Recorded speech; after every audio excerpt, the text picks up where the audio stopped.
بشر احدهم بالانثى ظل وجهه مسودا وهو كظيم واذا بشر احدهم بالانثى. اللہ کفار کا ذکر کر رہا ہے کہ جب ان کو اگر بیٹی کی خوشخبری دی جائے کہ تیرے گھر میں بیٹی پیدا ہوئی ہے تو اس کا چہرہ سیاہ ہو جاتا ہے، یہ غم سے بھر جاتا ہے. يتوارى من القوم من سوء ما بشر به أيمسكه على هون أم يدسه في التراب ألا ساء ما يحكمون. اس کو خبر دی جاتی ہے بیٹی کے بارے میں، اس کا منہ سیاہ پڑ جاتا ہے، اس کا دل غم سے بھر جاتا ہے. اسے دی گئی بشارت کی وجہ سے یہ لوگوں سے چھپتا پھرتا ہے. لوگ کیا کہیں گے میرے گھر میں بیٹی ہوئی. اب یہ سوچتا ہے کہ ذلت کے کڑوے گھونٹ پی کر میں بیٹی کو اپنے گھر رکھ لوں یا اسے مٹی میں دفن کر دوں. یاد رکھو ان کا یہ فیصلہ بہت برا فیصلہ ہے. یہ بیٹیوں کو مارنے والے یا بیٹیوں کی ماں کو طلاق دینے والے یا زندہ درگور کرنے والے یا گلا گھونٹ کر قتل کرنے والے یا حالت حمل میں جنس کا پتہ لگنے کے بعد بیٹی ظاہر ہونے کے بعد ابارشن کروانے والے، مالک کی کتاب کا فیصلہ ہے ان سب کے یہ فیصلے برے فیصلے ہیں. ایک اور مقام پہ غور کیجئے. وَإِذَا بُشِّرَ أَحَدُهُمْ بِمَا ضَرَبَ لِلرَّحْمَنِ مَثَلًا، جب ان کو اس چیز کی خوشخبری دی جائے جس کی مثال یہ اللہ کے لیے گھڑتے ہیں. کفار مکہ کہا کرتے تھے فرشتے اللہ کی بیٹی ہیں، بیٹی کی نسبت یہ اللہ کی طرف کرتے تھے.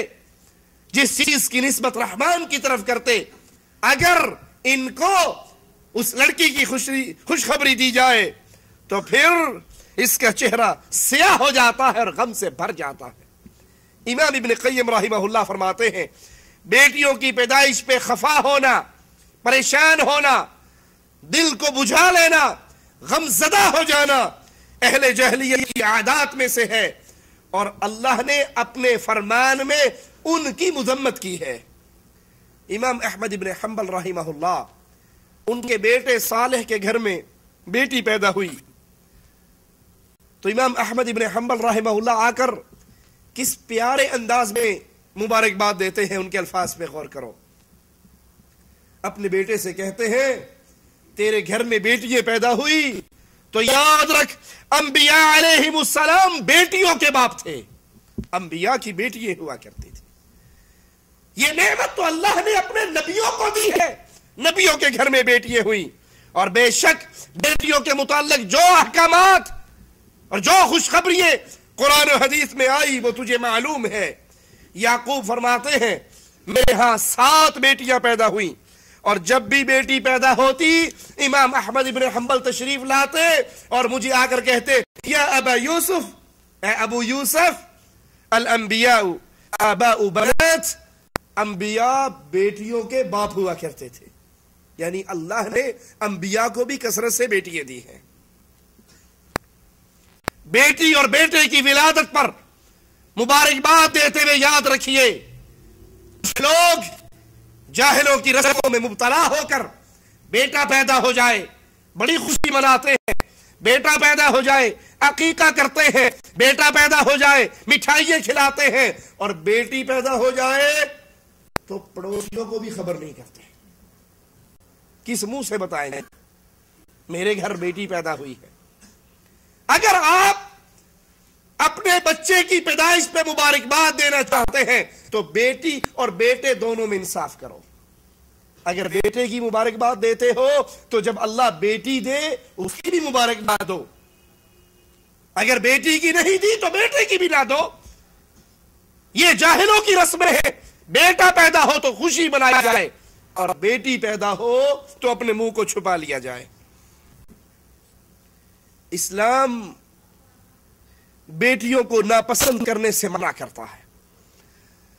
اگر واقعی سچے مسلمان ہو، اسلام سے رشتہ داری ہے، تعلق ہے، تو آؤ امام الانبیاء امام کائنات محمد کریم صلی اللہ علیہ وآلہ وسلم کا فرمان سنیں. آپ فرماتے ہیں لا تکرہوا البنات، بیٹیوں کو برا نہ جانو، بیٹیوں کو برا نہ جانو، بیٹیوں سے نفرت نہ کرو، بیٹیوں کو ناپسند نہ ٹھہراؤ. فإنہن المونسات الغالیات، بیٹیاں پیار کرنے والی قیمتی چیز ہے. اللہ کے نبی کا فرمان پھر سنیے، بیٹیوں سے نفرت نہ کرو، بیٹیوں سے کراہت نہ کرو، بیٹیوں کو ناپسند نہ کرو. بیٹیاں اپنے والدین سے محبت کرنے والی ہے، پیار کرنے والی ہے اور قیمتی چیز ہے. اس حدیث سے ثابت ہوا جو ان سے نفرت کرتا ہے اس کو ان کی قیمت کا اندازہ نہیں ہے. اگر اس کو پتا ہو بیٹی کی قدر اللہ کی شریعت میں کیا ہے تو وہ اپنی بیٹی سے پیار نہ کرے، اپنی بیٹی سے محبت نہ کرے. نیک بیٹیاں ثواب اور امید میں بیٹوں سے زیادہ بہتر ہیں. نیک بیٹیاں ثواب اور امید میں بیٹوں سے زیادہ بہتر ہے. اللہ کی کتاب کا فرمان سنیے، المال والبنون زینۃ الحیات الدنیا، مال اور بیٹے، مال اور بیٹے دنیا کی زندگی کی زینت ہیں. مال بھی زینت ہے دنیا کی اور بیٹے بھی زینت ہے. والباقیات الصالحات خیر عند ربک ثوابا وخیر املا. والباقیات الصالحات، بیٹے اور مال دنیا کی رنگین یہ ہے، دنیا کی زینتیں ہیں، لیکن باقی رہنے والی نیکیے باقیات صالحات آپ کے رب کے ہاں ثواب اور امید کی روح سے زیادہ اچھی ہیں. الباقیات الصالحات کی تفسیر میں امام عبید بن عمیر تابعی رحمہ اللہ فرماتے ہیں کہ اس سے مراد نیک بیٹیے ہیں. بیٹے ہوئے، آپ نے پھل پا لیا، آپ کی چودراہٹ بن گئی، آپ کی زینت بن گئی، دنیا کی رنگینی بن گئی، ان کی کمائی آپ کے لیے ورثہ بن گئی. لیکن بیٹی کی تربیت کی، نیک بنایا، نیک تربیت کے اسباب اختیار کیے، نیک جگہ پہ بیاہ دیا. اب ان بیٹیوں کی تربیت قیامت کے دن آپ کے پلڑے اعمال میں اکٹھی ہونے والی. اس آیت میں جس چیز کو اللہ کے ہاں ثواب اور امید کے لیے زیادہ اچھا تصور کیا جا رہا ہے وہ نیک بیٹیاں ہیں. بیٹی سے نفرت کرنے والوں، بیٹی کی پیدائش پر بیوی سے ناراض ہونے والوں، بیوی کو طلاق کی دھمکی دینے والوں، سسرال میں چھوڑ آنے والوں، یاد کرو یہ بیٹی تمہیں جہنم سے بچانے کا سبب بن سکتی ہے. اللہ کے رسول علیہ الصلوۃ والسلام کا فرمان مسند احمد میں ہے، غور کرنا. اللہ کے نبی علیہ الصلوۃ والسلام فرماتے ہیں من كان له 3 بنات فصبر عليهن وأطعمهن وسقاهن وكساهن، جس کی 3 بیٹیاں اور دین کے چھوٹے سے طالب علم ہونے کے ناطے میرے علم میں نہ پڑھی ہے، نہ سنی ہے، نہ نظر سے گزری ہے کوئی ایسی روایت نہیں کہ کسی کے 3 بیٹے ہو تو وہ 3 بیٹے جہنم کی آگ میں اس کے لیے آڑ بن جائیں گے، جہنم کے لیے رکاوٹ بن جائیں گے. ہمارے علم میں ایسی کوئی روایت نہیں گزری. لیکن بیٹیوں کے بارے میں حدیث سنیے. آپ علیہ السلام نے فرمایا جس شخص کی 3 بیٹیاں ہو وہ ان پہ صبر کرے، اپنی استطاعت کے مطابق اپنی بیٹیوں پہ خرچ کرے، ان کو کھلائے، ان کو پہنائے، ان کی اچھی تربیت کرے. قیامت کے دن یہ 3 بیٹیاں اس کے اور جہنم کے درمیان پردہ بن جائیں گی.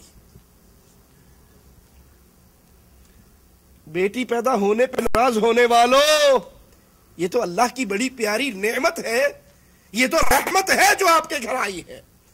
جس کی 3 بیٹیاں ہوں صبر کرے، ان کو کھلائے، ان کی تربیت کرے، اپنی استطاعت کے مطابق ان پہ خرچ کرے. قیامت کے دن اس کے اور جہنم کے درمیان یہ بیٹیاں کھڑی ہوگی، یہ پردہ بن جائیں گی، آڑ بن جائیں گی، جہنم کی آگ اس بندے تک نہیں پہنچ سکے گی. بخاری و مسلم میں ہے، مومنوں کی ماں سیدہ عائشہ رضی اللہ تعالی عنہا بیان فرماتی ہیں ایک عورت میرے پاس آئی، اس کے ساتھ اس کی 2 بیٹیاں تھیں۔ مجھ سے سوال کیا، کھانے کے لیے کچھ مانگا، میرے پاس صرف 1 کھجور تھی۔ میں نے وہ 1 کھجور اس عورت کو دے دی۔ 2 بیٹیاں اس کے ساتھ ہیں، خود بھی بھوکی ہے اور بیٹیاں بھی بھوکی ہیں۔ مجھے یاد ہے کچھ لوگ بیٹیوں پہ خرچ کرتے ہوئے اپنے ہاتھ کو روک لیتے ہیں، بیٹوں پہ خرچ کرتے ہوئے ہاتھ کو کھول لیتے ہیں۔ پوچھو بھائی یہ کیوں کر رہے؟ کہا جی یہ تو بیٹے ہیں نا، میری اولاد ہے، اس کا فائدہ تو مجھے ہونے والا ہے۔ بیٹی تو بیاہ کے پرائے گھر چلی جائے گی، اس پہ خرچ کرنے سے مجھے کیا ملے گا؟ سیدہ عائشہ کے پاس 1 کھجور اس عورت کو دے دی۔ بیٹی اپنی ماں کے ہاتھ میں کھجور دیکھتی ہیں، ماں کھجور کے 2 ٹکڑے کرتی ہے، ایک کے منہ میں دیتی ہے، دوسری کے منہ میں دیتی، اٹھ کے چلی جاتی ہے، خود کچھ نہیں کھاتی۔ امام الانبیاء گھر میں داخل ہوتے ہیں، مومنوں کی ماں آپ کو واقعہ سناتی ہے۔ اللہ کے رسول صلی اللہ علیہ وسلم کا فرمان، جس کے گھر میں بیٹیاں ہیں وہ خوش ہو جائے۔ نبی کی حدیث کو سن کر آپ فرماتے ہیں، من ابتلی من البنات بشیء احسن الیہن کن لہ سترا من النار۔ جس کو اللہ نے بیٹیاں دی ہو، جس کو اللہ نے بیٹیاں دے کر آزمائش میں ڈالا ہو اور بیٹیاں ملنے پر فاحسن الیہن، اس نے احسان کیا ہو، ان کے ساتھ اچھا سلوک کیا ہو۔ یہ نہیں کہ بیٹی پیدا ہونے پر بیٹیوں کو بھی مارے، بیوی کو بھی مارے، سسرالیوں سے بھی لڑے۔ ہماری بیٹی ہے، میری بیوی ہے، اس کے گھر بیٹا پیدا ہوتا ہی نہیں ہے، سن لو اگر اب بیٹی پیدا ہوئی میں تمہاری بیٹی کو طلاق دے دوں گا۔ بیٹیوں سے نفرت کرنے والے، اگر یہ بیٹی ان کے گھر میں پیدا نہ ہوتی تیرے گھر میں بیوی کیسے بنتی؟ اگر یہ بیٹی تیرے نانا کے گھر میں پیدا نہ ہوتی تیری ماں کہاں سے آتی؟ کیا جہالت کی سوچ ذہنوں کے اندر بیٹھ چکی ہے۔ آپ نے فرمایا جس کسی کو بیٹیوں سے آزمایا جائے وہ اپنی بیٹیوں کے ساتھ احسان کرے، اچھا معاملہ کرے، یاد کر لو یہ بیٹیاں اس کے اور آگ کے درمیان چادر بن جائیں گی۔ وہ انسان اپنی بیٹیوں